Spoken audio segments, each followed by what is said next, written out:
wani bayani ya nuna cewa sa'ad da 'yan jihadi suka kutsa kai sai 'yan ƙauyen burin sai sarki alwali ya dakatar da su bayan ya fito fili, sannan ya hau kan wani kututturen itace yana yi musu bayanin cewa wallahi ni dinnan musulmi ne kuma na yi imani da Allah da manzansa. Wallahi na rubuta littafin alkur'ani mai tsarki da hannuna, kuma na rubuta cikakken tarihin Kano wanda ba wanda yake da shi in ba ni ba, sannan kuma na rusa turki tare da hana shirka a fada. Ashe yanzu da jihadi ya zo ba sai ku kawo mini tuta daga wurin shehu ba? Daga nan sai malam Bakatsine ya zaburo da rundunarsa yana cewa ku rabu da shi, ƙarya yake muku, kada ku saurare shi, yaudarar ku zai yi.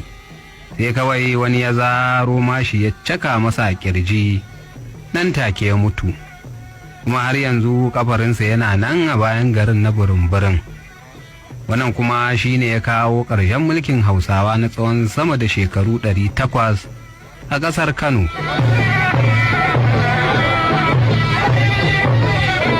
Bayan da mayakan yan jihadi suka dawo cikin birni daga burin